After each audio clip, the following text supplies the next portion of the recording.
Good day, everyone, and welcome. My name is Dan Sampaio, and I'm delighted to be able to open up today's Mondac webinar in association with KINANIS. We're in for a fantastic session today, and I'm glad you can be with us. Thank you for joining. Before I hand over to Mr. Christos Kinanis to introduce today's webinar and illustrious panel, a couple of housekeeping items. You have the opportunity to submit questions to today's presenters by typing them into the questions pane of the control panel. You may send in your questions at any time during the presentation, and we'll address as many as possible during our Q&A session at the end of today's presentations.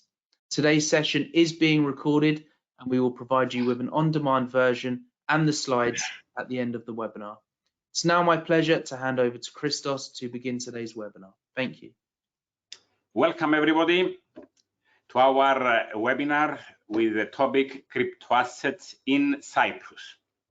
I'm Christos Kinanis, Managing Partner of KINANIS LLC, a law firm in Cyprus established in 1983. Mondac and our firm, seeing the rapid development in this technological field, consider it useful to organize this webinar dealing with cryptoassets in Cyprus. The legal dimension of the word cryptoassets, what legally means, what are the tax consequences of introducing this term in the Cyprus legislation, will be dealt with my colleagues in their presentations. I would like, though, to point in this introduction the literal meaning of the word cryptoassets. The legislation in Cyprus used cryptoassets instead of virtual currencies used in the 5th AML directive. So what is the meaning of the word crypto, which is broader than the notion of the 5th AML directive? This is a Greek word, if you know, and it means hidden or secret. So we have hidden assets, if we are going to take the literal meaning, or secret assets that cannot be seen, cannot be touched, and cannot have any physical treatment with them. All is done electronically, handled, owned, and used. So the word crypto directs to a hidden and secret characteristic the asset has, and this is its literal meaning. In this webinar, my colleagues will provide an overview of first presentation, the existing legal framework of cryptoassets in Cyprus. This will be done by Andrei Michail. The second presentation will be the registration procedure of Cryptoasset Service Providers in Cyprus. And the third one, the tax and accounting treatment of cryptoassets in Cyprus. The second one will be presented by Savina Miltiadou, and the third one by Dimitra Constantinou. As Dan said, you may post questions, and if we have time by the end of the webinar, we shall reply to them. If not, those questions which will not be replied will be replied individually to all those they have the question. Also, all the presentations will be delivered to you, will be sent to you, along with a link to view a recording of today's webinar. We proceed now to the presentations. The first speaker is Mrs. Andrei Michail, who is a partner at our law firm, a lawyer, and the head of our financial services and funds department.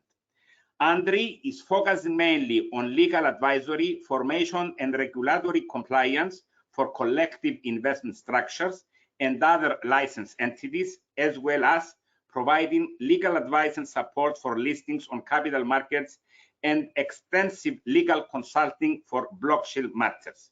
She is leading the blockchain advisory team of our firm. Andrei, the stage is yours. Thank you very much. I hope that you can all see my presentation. Is that correct? Yes, Andrei. All right, thank you. Welcome, everybody. Good morning from me as well. I'm very glad to see that we have participants from different professional backgrounds and also different jurisdictions. And many of you may not be familiar with Cyprus and the current developments, or even familiar with crypto assets in general. So in this very brief period of time available to me, I will try to introduce you to the regulatory initiatives that we have in Cyprus in relation to crypto assets. My analysis will focus mainly on two pieces of legislation. The first one is an already enacted law. We're going to see crypto assets under the national transposition of the 5th AML directive. So it's our amended AML law. And secondly, I will focus on a draft bill, a bit unorthodox maybe, but this is the National Distributed Ledger Technology Bill. And since this is the first attempt in Cyprus to create regulatory reform, I think it's important to see what's next and what's coming up, basically. We've seen DLT, particularly blockchain, has been known as the underlying technology behind crypto assets. The immense application of DLT created also the need for rules as to mitigate any risk involved from the use of such technology, especially in the financial markets. The diversity of crypto assets' nature and characteristics, may I say, made it evident that one piece of legislation wouldn't suffice to regulate all crypto assets. We've seen that crypto assets may qualify as financial instruments under MiFID or qualify as electronic money under e-money directives, or neither of the above, and be a digital representation of value, the exact definition we're going to see later on. CySEC, our regulator, came to say that crypto assets, depending on their nature and characteristics, should be subject to relevant treatment. So when crypto assets are categorized as financial instruments or e-money, should be subject to existing legal framework in relation to investment services or rules for electronic money, respectively. So what happens to crypto assets that do not fall within the ambit of any existing legislative framework? It is indeed the case that crypto assets not falling within financial services or e-money are not subject to any specific regulatory regime at EU level. Only a few member states have regulated the crypto asset activity at national level as we speak. The transition, and also although there is a intense will on EU level to create something, the transition was slow. We're expecting the EU regulation on markets in crypto assets, the so-called MiCA, introducing a regulatory framework in relation to tokens that do not qualify as financial instruments, as well as introducing rules for stable coins. However, it is my opinion that this is not coming very soon. I may say that we will not see any effect coming up in the next 2 years. So in the meantime, there was this immense need to be able to at least to supervise crypto assets, even under AML. So we have the 5th AML directive widening its scope in the meantime to embrace crypto exchange providers and custodian wallet providers under the AML supervision. And this what brings me to the first part of my presentation, which is the national transposition of the 5th AML and crypto assets. The enactment of the amending law to the national AML provisions back in February 2021, fully implementing this way the 5th AML, it is, to my opinion, the introduction of crypto assets in the Cyprus regulatory regime. In the context of transposing the 5th AML into national law, CySEC took a more strict approach. As Mr. KINANIS mentioned earlier, they adopted a more wider definition, that of crypto assets, and also included more crypto asset activities than the ones covered in the European directive. So in effect, what happens here is that we have persons that want to provide crypto services or already providing such in or from Cyprus now qualify as obliged entities subject to the AML provisions and should apply to be registered in the GASP registry. So let's see some definitions under this AML. How the regulator interpreted crypto assets within the ambit of the AML.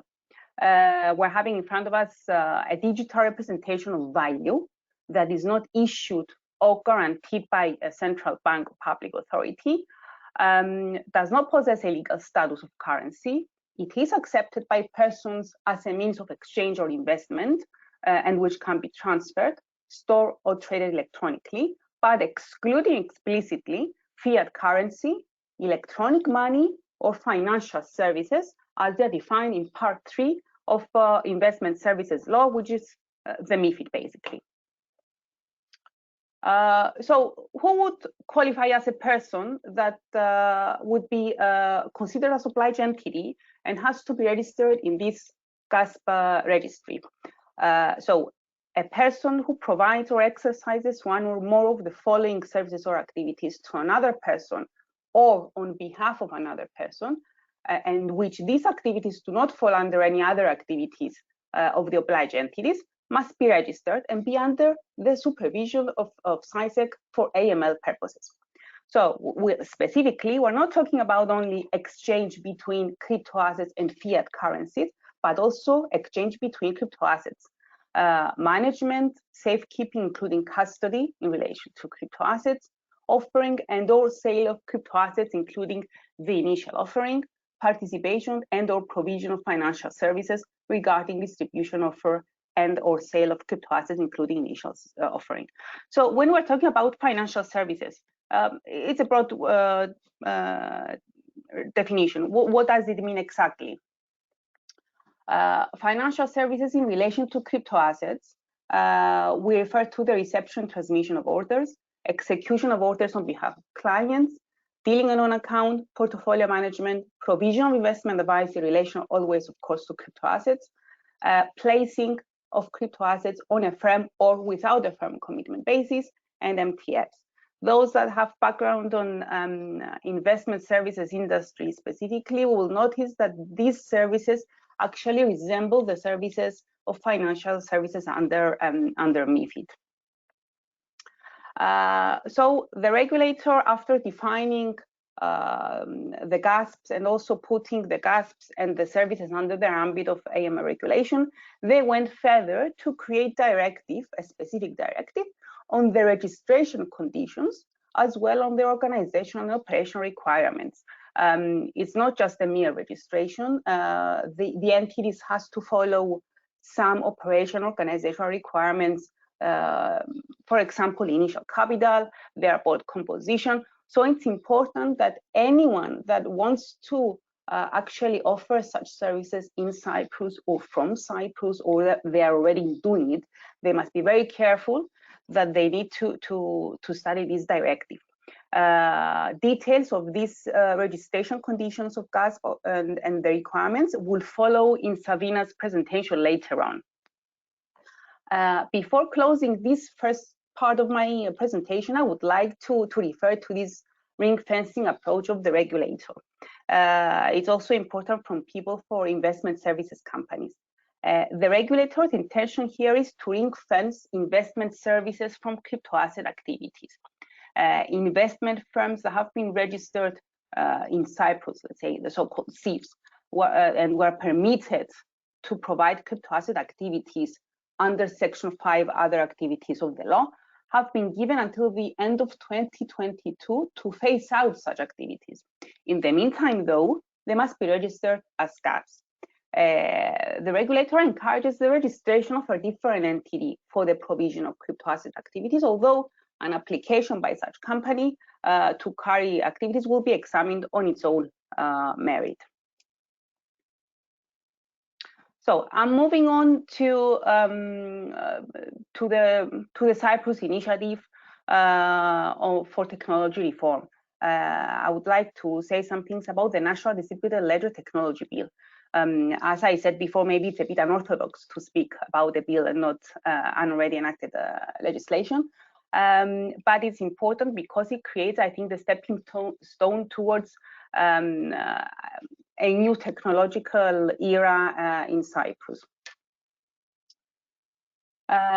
So we have the drafting of the national bill on DLT, which has been part of the materialization of the national strategy on DLT issued back in 2019. It was only a few weeks ago, in early September 2021, that the draft bill was made available for public consultation. It aims to legal certainty in a technological neutral approach. It has not intention, and the intention is not to regulate technology at some point. And also, its application will be in accordance with the AML provisions. It is, to my opinion, that of course a lot of changes will be made to the draft. Fine-tuning is always needed, especially to the technological aspect. But I believe that the concept of it and and the notion will stay, so as to create a legal framework for this spectrum. So what would be the application of, as we have the bill at the moment? It's, may I say, 3 pillars. It recognizes the property status of the token. So it refers to tokens as a personal property. Also, it refers to the possession of private key as evidence, so also property of ownership of the tokens. Records in blockchain will be able to be used or be admissible as evidence.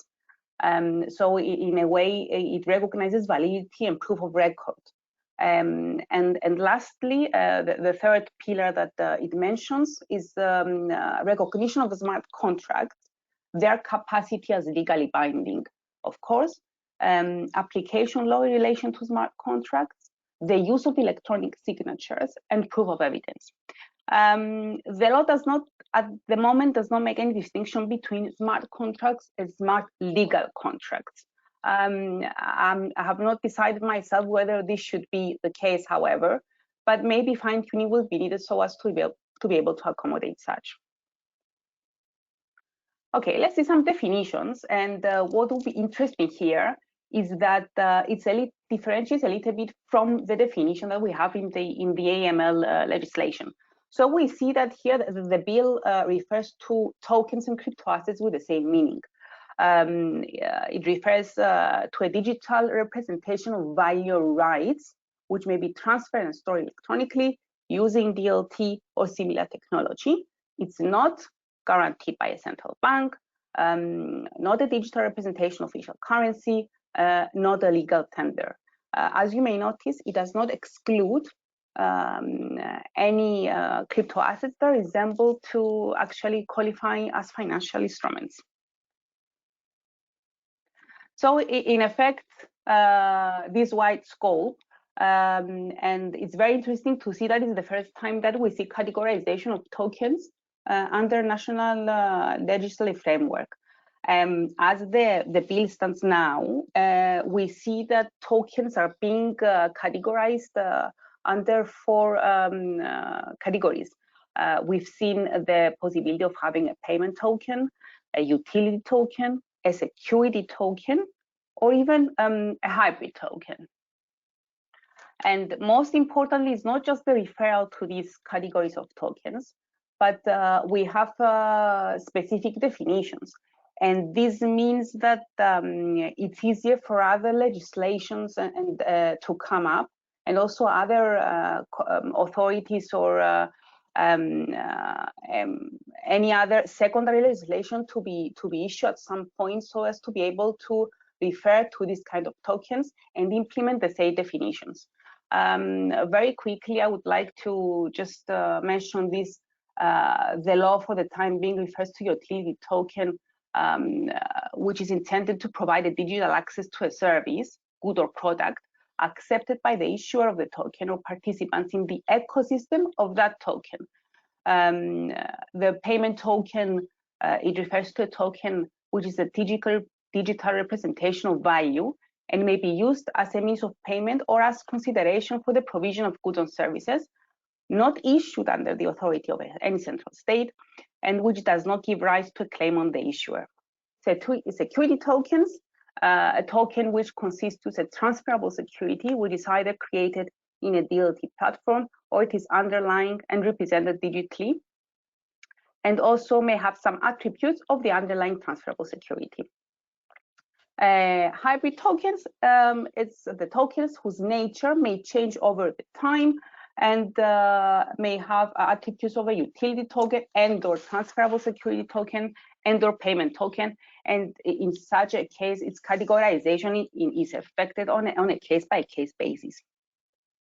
What I haven't included here, and because it is a purpose of just including all the definitions and the exact content of the law, but it's important to know that although the law does not refer to tokenization, it refers to the definition of native and non-native tokens. So we have here the recognition of non-native tokens which represent or link to conventional assets external to DLT system or token representation of such assets.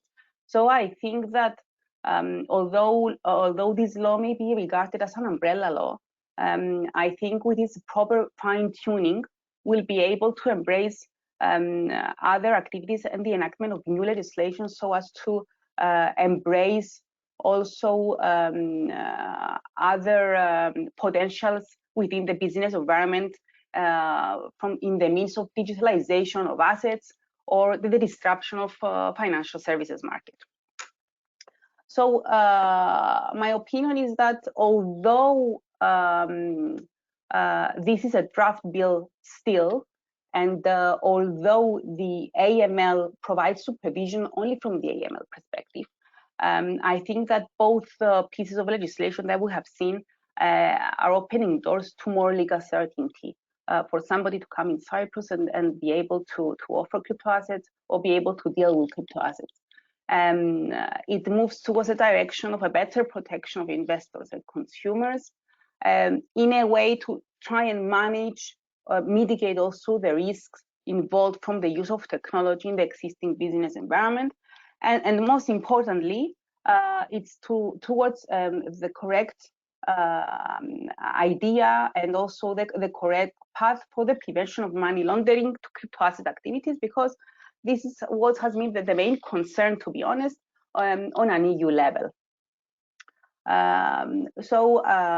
Although it was a very brief presentation, and I would like to leave you with that, I hope that you leave me with the understanding that crypto assets in Cyprus starts now to be coming, at least the regulation of crypto assets to be as one of the priorities at this point from the regulators. It's important that that people that actually involved in this kind of activities turn to professionals to be able to see whether they fall within the ambit of any legislation in place. And it's important to see also that creating on national level at least a framework to be able to create the legal certainty opens also the doors for Cyprus to be a jurisdiction welcoming to crypto assets or technology at large. So I will leave you with this. Thank you very much for your attention, and I hope you enjoy the rest of the presentations. Mr. Kinanis, back to you. Thank you very much, Andri, for your presentation. We are moving to the second presentation with the title, The Registration Procedure of Cryptoasset Service Providers in Cyprus. This will be held by our Sabina Miltiadou.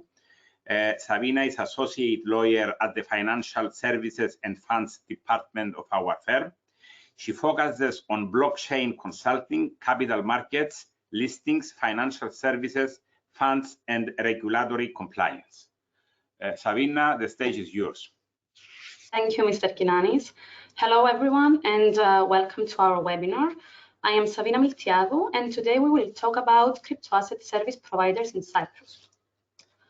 During the past few years, Cyprus developed its legal framework regarding cryptoassets and cryptoasset service provider. Further, we have seen that the safeguards for investors have been optimized and strengthened, which may lead to the conclusion that Cyprus is considered as an attractive jurisdiction for cryptoassets and crypto-related business. Today, we will examine the procedure and the particular requirements for the registration of a cryptoasset service provider in Cyprus as reflected in the existing legal framework. The legal framework. As Andrew mentioned before, the main piece of legislation regarding cryptoasset service providers is the AML law. According to the provisions of the AML law, CySEC was granted with the power to issue additional directives regarding the register of cryptoasset service providers. It is important also to mention that recently CySEC published a policy statement which provided more clarifications regarding the registration and its expectations from the applicants. The AML law includes some key definitions, but for the purposes of this presentation, I would like to remind you only regarding the definition of a cryptoasset service provider. As mentioned before, the cryptoasset service provider is an obliged entity for the purposes of AML law with the following obligations. Firstly, the service provider should establish know your client and other due diligence measures, record keeping of the relationship between the client and the service provider, the monitoring of transactions and the reporting of suspicious transactions to the authority, and finally, the establishment of policies and procedures for risk management. Now moving on to the register of cryptoasset service providers, as mentioned in the directive. CySEC, as the competent authority, is responsible to establish and maintain the register online on its website. The following information will be accessible to the public through the website of CySEC. The name, the trade name, legal form and legal entity identifier of the CASP, its physical address, the services provided and or the activities which the CASP may carry out, and finally, the website of the CASP. An important point to mention is that the procedure laid down by the directive is only for registration purposes. This means that a CASP registered in the register will not be granted with a license. So any activities which do not fall under the ambit of the existing legislation, it is expected that they will be governed by the Marketing Cryptoasset Services Regulation, which was analyzed by Andrew before. Moving forward with the requirements. Who must get registered with CySEC? There are two types of entities which should be registered. Firstly, we have cryptoasset service providers providing their services from Cyprus, and we also have CASPs which provide their services on a professional basis in Cyprus. Let's see some points to clarify this. At the first point, we have CASPs which provide their services from Cyprus, regardless of their registration in another member state of the European Union. So, for example, an Estonian company wishing to provide its services from Cyprus through the establishment of a branch or under any other legal arrangement, it is obliged to get registered with CySEC, regardless of whether the Estonian authority has already registered the CASP. On the other hand, a CASP providing its services in Cyprus still has the obligation for registration, but in case the CASP is already registered with the competent authority in its home member state, it is exempted from this obligation. So in our example, in case the Estonian company wished to provide the services in Cyprus, but it is already registered with the Estonian competent authority, then it is not it doesn't have the obligation to get registered with CySEC. However, a notification procedure should be followed with CySEC prior to the commencement of the operations in Cyprus. In any event, a CASP established in a third country must be registered with CySEC at all times. Of course, there are some conditions that need to be met, such as, for example, that the competent authority of that third country should be in cooperation with CySEC. In any event, the applications will be examined on a case-by-case basis. Further, the directive states the registration procedure. The interested applicant should submit an application form to CySEC along with other relevant documents. Even though CySEC has not published yet the application forms, the directive provides a list of the minimum information that should be included and submitted by the applicant. You can see these points in point 1 to 10, and as you may notice, there are some important information like the name, the physical address, which are related to the CASP. And at the same time, there are requirements regarding the crypto assets that the CASP will be managing. Following the submission of a duly completed application, CySEC will inform the applicant or its representative, in case there is one, within 6 months on whether the registration took place or not. Further, of course, the directive mentions the organizational requirements. The board of directors of the CASP should be consisted of 4 persons. 2 of them should be executives, meaning that they will be managing the business of the CASP, and 2 of them shall be independent. Further, the CASP should at all times comply with the obligations regarding the members of the board. The members of the board should be of good repute with sufficient knowledge, skills, and experience, and they should allocate sufficient time to the performance of their duties. On the same manner, the persons with qualifying holding in the CASP shall be of good repute and with sufficient financial soundness in order to maintain the strong financial position of the CASP. We note that CySEC explicitly refers to the conditions for board of directors and the persons with qualifying holding on the same manner as it indicates such obligations under the MiFID II framework. Also, there are some operational requirements in the directive regarding the website for operations, the establishment of certain manuals, policies, and procedures, for systems and control mechanisms in order to minimize risks and protect the investors, and of course the own funds and capital adequacy requirements. The CASP shall maintain at all times own funds which will be equal to the higher of the initial capital or the 1/4 of the CASP's fixed costs. As you can see on the table, there are types of services and the initial capital. The initial capital ranges from 50,000 euro to 150,000 euro, depending on whether the CASP will be providing services in Class 1, Class 2, and Class 3. As you may notice, again, the services are similar to the ones under MiFID. Other provisions in the directive include the procedure for the deregistration of the CASP, either through the initiation of CySEC or pursuant to an application by the CASP, and of course the suspension of registration through the initiation of CySEC. Finally, the directive indicates the charges and fees of CySEC regarding the examination of application for registration, the annual renewal of registration, and the notification of a material change. Some concluding remarks from today's presentation. During this presentation, we have examined in the requirements and provided a brief overview of the registration procedure and requirements for CASPs. It is evident that the legal framework, which evolves on a continuous basis, seems to embrace crypto assets and crypto-related business.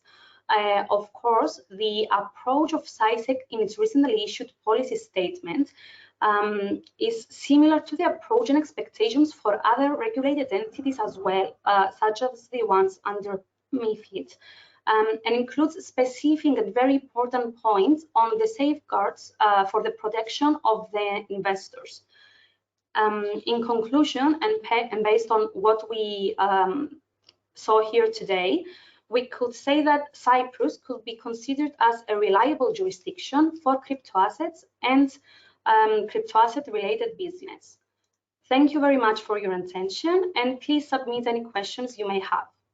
Mr. Kinanis. Thank you, Sabina, for your presentation. We are moving to our last presentation with titled The Tax and Accounting Treatment of Crypto Assets in Cyprus, which will be given by Dimitra Constantinou. Dimitra is a partner in our firm, is a qualified accountant, head of our accounting and VAT department. Her main areas of expertise are accounting and VAT consultancy for local and international clientele, as well as general tax advisory services for EU-based clients on various EU tax matters relating to VAT law. Dimitra is also the president of Cyprus VAT Association, holding this position as well. Dimitra, the stage is yours. Thank you very much, Mr. Kinanis. Welcome, everybody, and I hope that you're enjoying our fruitful webinar today. And you will also enjoy this last part of our presentation, which refers to taxation, always an interest subject to examine. To start with, it is very important to stress that there are no specific provisions, neither in the Cyprus tax legislation nor in the Cyprus VAT legislation, specifically referring to crypto assets. But having no guidance on the tax treatment and VAT treatment on the specific transactions in crypto assets does not mean that the relevant transactions do not attract any taxes. So we need to avoid this misconception. We need to rely always our tax analysis on the fundamental principles of our VAT and tax legislations. Having a very good experience with the tax authorities on this, on the treatment of crypto assets, despite the fact that there is no legislation, we've several times asked their position.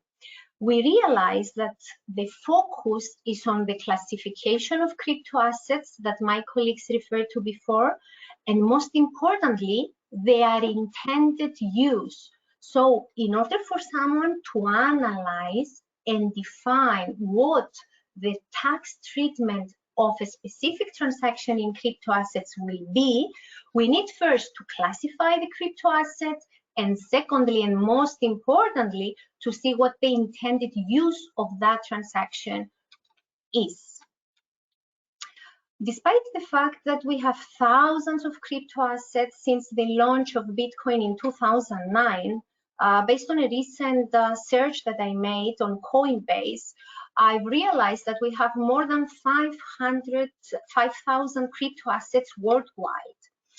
There is no official categorization based on tax laws neither in EU nor at international level on the categorization of crypto assets. But as my colleagues mentioned before, the commonly used classification comprises of 4 main categories of crypto assets. What are the crypto assets though? They are an agreement. In essence, they are an agreement between the issuer and the holder. So we need to pay attention to what this agreement provides for. There is no one size fits all in taxation, and most importantly in this difficult field. So there is no single tax or VAT treatment on the transactions of crypto assets.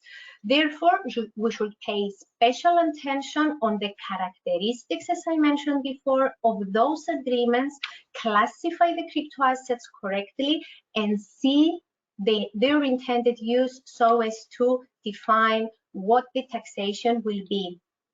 As Sandra mentioned before, these 4 categories comprises of payment tokens, which are commonly used as cryptocurrencies, which are used extensively as a means of exchange, or they can also be held for investment purposes, even if it is not their intended function. Some examples are the Bitcoin or Litecoin. And I believe that it is very important to mention here the stable coins, which are a relatively new form of payment tokens, which are backed by real assets or funds with the aim of stabilizing their value. That is why they are named as well. We have the security tokens that, as Andrew mentioned before, they resemble the characteristics of securities that may provide rights related to companies in the form of ownership rights or entitlements similar to dividends or even voting rights. Utility tokens is a very, very interesting classification, which mainly have 2 functions. The most common one being the granting of access to a specific either current or prospective service or good. The utility tokens are the ones given as remuneration to miners for maintaining the DLT technology, and some utility tokens can also be traded on security markets. And lastly, we have the hybrid tokens that have features at issuance that enable their use for more than one purpose. That is why I'm stressing that the intended use of a token is decisive on their tax treatment. So let's start with the direct tax analysis of crypto assets. And we begin with payment tokens. Payment tokens used as a means of payment, meaning that a company selling goods or services accepts instead, in addition, of fiat currencies, it accepts also crypto assets. Does this change the taxation of this company? No, no changes. The profits are calculated and the taxation is paid according to the rule. But what is the different aspect of this? We do have the payment in crypto assets, but we prepare our tax forms, either individuals or companies, in euro. So we need to retranslate the value of crypto assets to euro value. And based on our correspondence with the tax authorities, we understood that the average price of the specific crypto assets from 2 or 3 well-known exchanges would be acceptable, but this needs to be consistent over time. So we cannot use one exchange in one year and different exchanges in the following year. The same applies to the expenses that a company can occur. So if a company settles their expenses, not in fiat currency, but in crypto assets, again, we shall need to retranslate those crypto assets to euro value using the average price of the said crypto assets from 2-3 well-known exchanges. And again, we need to maintain consistency over the years. But as we need to make some calculations ourselves, the tax authorities will need to keep records evidencing how that value in euro was established. So pay attention to this. We cannot just say we've calculated, we've translated those crypto assets at that time, but we do not have evidence. This is really, really important when the tax authorities audit our companies to be able to evidence how we establish the value of the crypto assets in euro. What happens if we exchange or sell our crypto assets? It is really important to establish what the intention of the person is at the time of the transaction. Is the specific transaction of a capital nature, meaning that I would like to keep it to derive additional income from it? Then I'm subject to capital gains tax in Cyprus. If though the transaction in crypto assets is of revenue nature, meaning that I want to sell it at a margin, then that means that I'm subject to income tax or corporate tax. But how we result to what kind of transaction we have, either of capital or revenue nature, badges of trade will be acceptable, will be an acceptable technique to establish the nature of the transaction. If capital nature, though, be careful now, the transaction will only be taxed if it is within the scope of capital gains tax.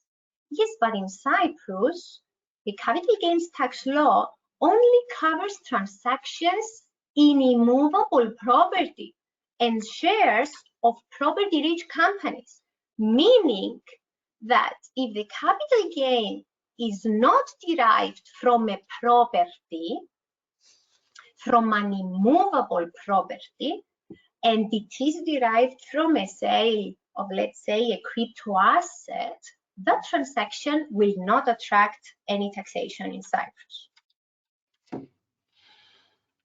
If revenue nature, so if I'm selling it at the margin, I'm doing a business and I am a company, then on any resulting profits, I'm paying 12.5% corporation tax, although individuals are taxed at their tax bands based on the level of their income, and this varies from 0 to 35% in Cyprus. What happens to the issuers of crypto assets? Let's start with payment tokens. The issuance of crypto assets implies that the person deals with an economic activity. Having said that, the issue tokens will be considered as a stock at the time of issuance, and only any resulting profits will be subject to taxation, either at company level or at an individual's level. The gain or loss on the sale of payment tokens needs to be calculated, and the difficulty here lies with how we calculate this gain.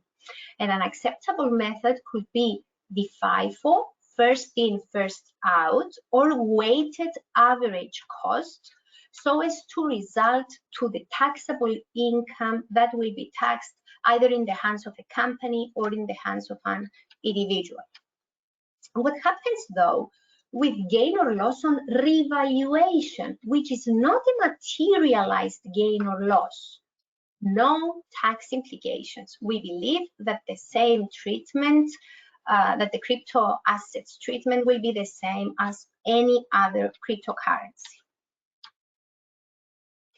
What happens with the issuance of utility tokens? Again, if I issue either in my personal capacity or as a company utility tokens, it implies that I'm exercising an economic activity. And how do I reflect the amount of money that I receive during the issuance of crypto assets? This is a deferred income. This is a prepayment.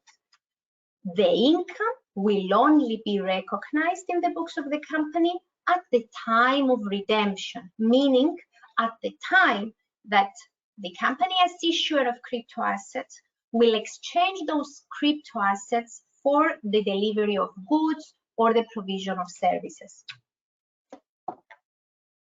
What happens to the issuance of security tokens? For the issuer first. Security tokens, as mentioned before, resemble the characteristics of shares or bonds or derivatives. So this funding will be reflected in the balance sheet of the company, either in the share capital section or in the liabilities section. So that means that there will be no tax on the funding received from the issue of security tokens. What happens to investor though? Again, the investor will get either, in the case that the security tokens resemble the characteristics of share capital, the investor will get dividends.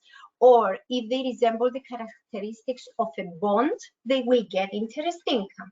And that income will be taxed accordingly for the Cyprus tax resident companies or individuals. What happens to mining? Do we consider the rewards that the miners get as taxable income? Yes. Any transaction fees and block rewards to the miners are to be considered as ordinary income, but any operating expenses that miners have, the rental expense, the equipment depreciation, the electricity, we're talking about a huge amount here, can be set off against the operating income. That means that only if we result to a profit and the miner is a company will be taxed at 12.5% corporation tax, and for individuals at their tax bands based on the level of their income as discussed before. And that takes us to the indirect tax analysis, or preferably to the VAT, as you know it, analysis of crypto assets. We are lucky that we have existing European Court of Justice jurisprudence, the so-called Hedqvist case. In that case, the European Court of Justice ruled that the exchange of cryptocurrencies is specifically exempt from VAT based on Article 135(1)(d). So we know now from the European Court of Justice that the exchange of cryptocurrencies is exempt. We cannot tax it. But this case is considered to be a landmark case, not only because of the exception that clarifies that the exchange of cryptocurrencies is exempt, but because it defines also Bitcoin as currency and not as commodity, which makes our life easier when it comes to VAT treatment of such transactions. So let's start with payment tokens. We receive or pay with cryptocurrencies instead of using fiat currencies. This transaction does not attract any taxation as it is considered as a currency as per Hedqvist case, and the VAT will only be chargeable on the value of the goods or services supplied. And again, we have to retranslate the cryptocurrencies to euro so as to pay the correct amount of VAT to the authorities. Again, using the same methodology, we use the exchange rates from 2 or 3 well-known exchanges, and we need to maintain consistency throughout the years. Payment tokens. A company dealing with payment tokens, does it have a liability to get registered? The answer is no, no liability. Why? Because the trading in payment tokens is considered to be an exempt supply for VAT purposes. But be careful here. If the company dealing with payment tokens also deals with any other activity, so it has mixed activities from VAT perspective, and it is a VAT registered company, it might be required to apportion VAT on certain common expenses. That means that there might be cases that the company will be liable to pay some VAT on its common expenses.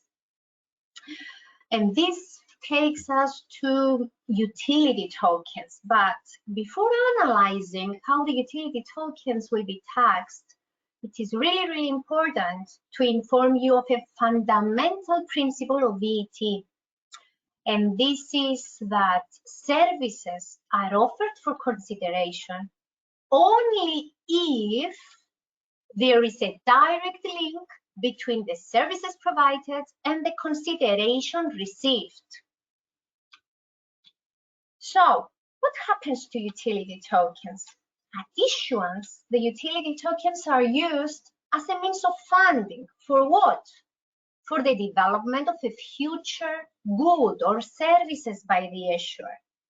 So, at the time of funding, this token carries an obligation to be accepted as consideration for the supply of goods or services later on in the future. So this assimilates with a voucher that can be redeemed for goods or services. And luckily, we can refer to the EU VAT Vouchers Directive, which distinguishes between a single-purpose voucher and a multi-purpose voucher. In my view, utility tokens, as the services or the goods are not known, we do not know the place of supply, and we do not know the VAT rate to be charged on the specific supply, I assimilate utility tokens with multi-purpose voucher, having as tax point the redemption time, at the time that the issuer will be ready to get back its utility tokens and provide to utility token holders their services or goods. What happens now to security tokens? The issuer, does it have to impose VAT on share capital or on a liability item? Do we charge VAT? No. Both supplies are outside the scope of VAT. What happens though to the investor investing in a company issuing security tokens? As mentioned before, the security token might either get dividends, which are outside the scope of VAT, or interest income, which is a VAT exempt income. So there is no VAT liability for those dealing with security tokens. And lastly, we need to refer to mining. What do you think? Is mining subject to VAT? Is the income derived from this verification, validation of a specific transaction in the blockchain technology, does it attract any taxation? Actually, miners should consider the value of the tokens received as consideration for their services. Of course, as mentioned before, under direct tax analysis, the income received is income of the miner. But if you may recall, one of the fundamental principles of the VAT mentioned before is that we need to have a direct link between the consideration received and the supply made. What do you think? Is there a direct link? There is no reciprocal performance between the supplier and the recipient of the services, because the miners are trying to solve this complex mathematical equation, but they don't know if they're gonna get any remuneration for that supply.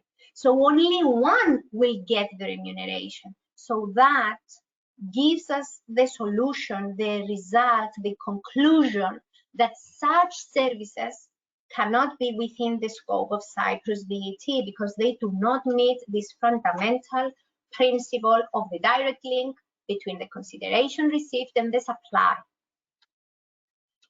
But what happens if miners receive a payment for other activities? If I engage a specific miner for a specific transaction for a specific client, yes, that will be a taxable supply.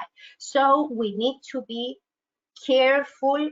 We need to have in mind what kind of income we have each time, whether there is this direct link that VAT law provides for in order to decide whether a transaction is taxable or not.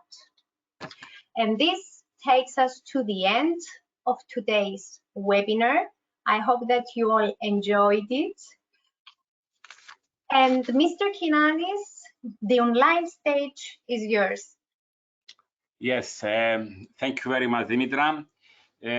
We have some questions. I don't know if we have time to reply to them, or at least a couple of them.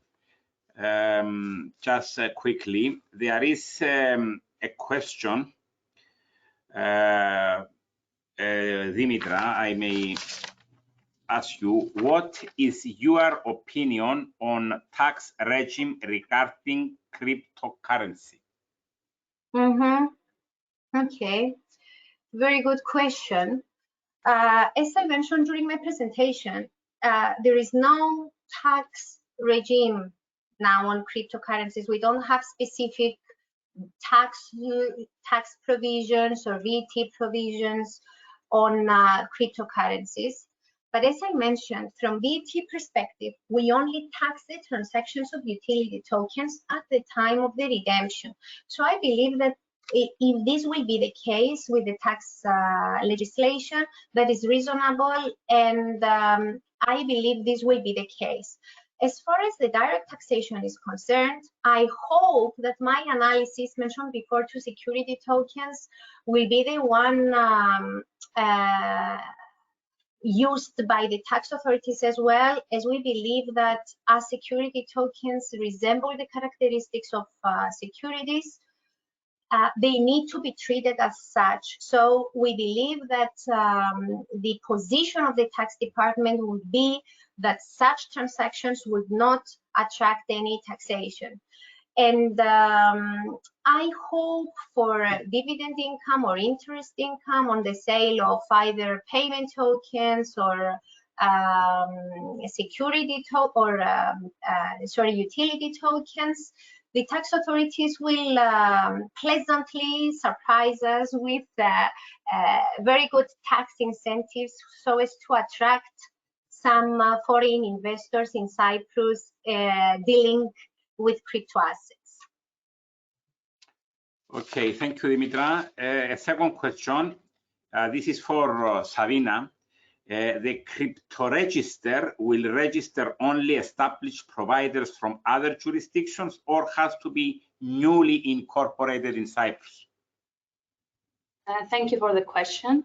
As mentioned earlier, and based on the provisions of the AML law and the directive, a cryptoasset service provider established either in Cyprus, another member state of the European Union, or a third country wishing to provide its services either from Cyprus or in Cyprus has the obligation to get registered.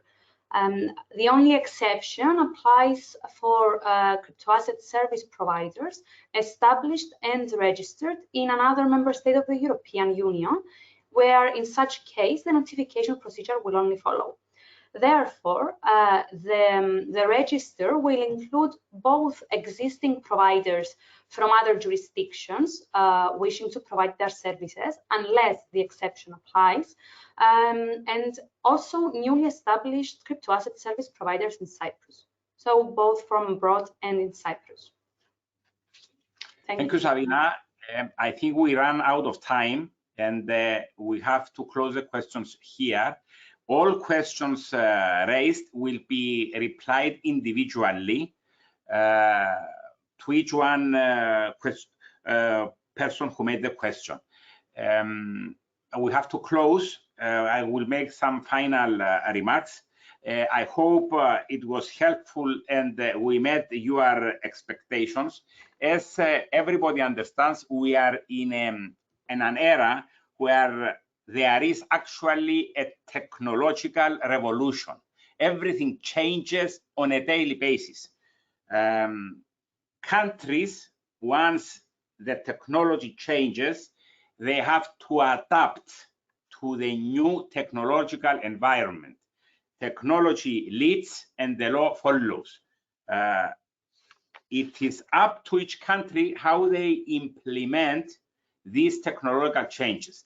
Cyprus has the experience, has the expertise for many years on these issues, and we believe, as now started, they will create a regulatory framework adaptable to the needs of the society and easily accessible to the business environment.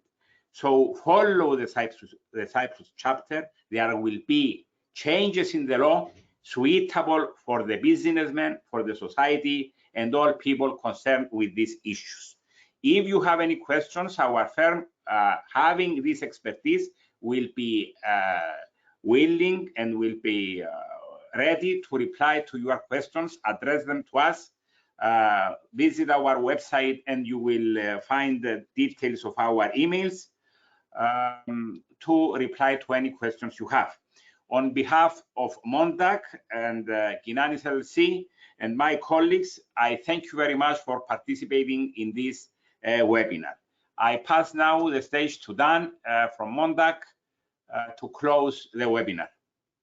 Thank you very much, Christos. And in the interest of the time, we have run over slightly, but we've still had a great audience that stayed with us the whole time, a testament to your presentations, I believe. Just to reiterate, Christos, if you do have any questions and that we didn't get time for, the panel will be in touch to follow up on that. So on behalf of everyone at Mondac, Savina, Andrew, Demetra and Christos, thank you very much for your insights and your knowledge. Hopefully we can do another webinar together soon. And our wonderful audience, thank you for being with us and asking so many questions. I'm sure you'd be happy to see our panel back with us sometime in the future. But as for now, I will thank you once again for coming and wish you all a lovely rest of your day. Thank you very much. Thank you. Bye-bye.